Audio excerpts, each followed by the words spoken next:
A second landfall, Hurricane Lay, only hours away from striking Florida's Panhandle. You're watching a WNN special report. Hello, I'm Gil Williams.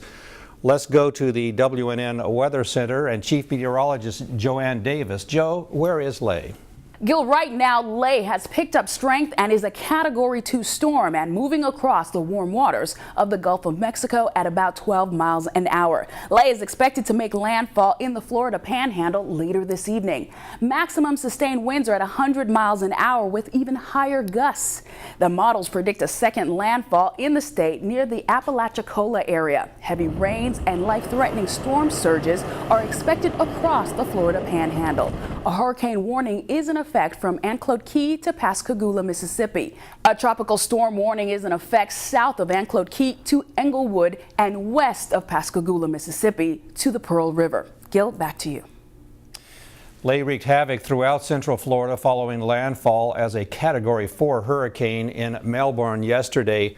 Homes were severely damaged, some areas leveled.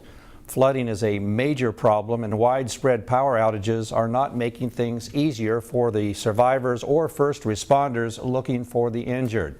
It's unknown at this hour how many people have been killed, injured, or are missing. The full scope of the damage will not be known for several days. Let's go back to the Weather Center now. Joe, what else can we expect from Lay, and who is in its path? Well, Gil, Lay is expected to steadily weaken after the center of the storm moves inland. We expect Lay to become a post-tropical storm on Wednesday over the eastern portion of the U.S. But Gil, let's not forget, even as Lay dissipates, we have another major hurricane, Hurricane Kirk, to worry about as it gains strength off the northeast Cuban coast, bringing additional watches and warnings for Florida. At this hour, a hurricane warning is in effect along Florida's eastern coast to Flagler Beach. A hurricane watch has been extended north along the coast of Georgia to the Savannah River. Now, for a complete list of watches and warnings, you want to go to our website, rnorth.simulationdeck.net. Gil, back to you.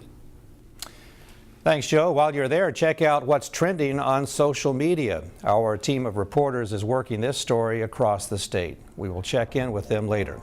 For the World News Network, I'm Gil Williams.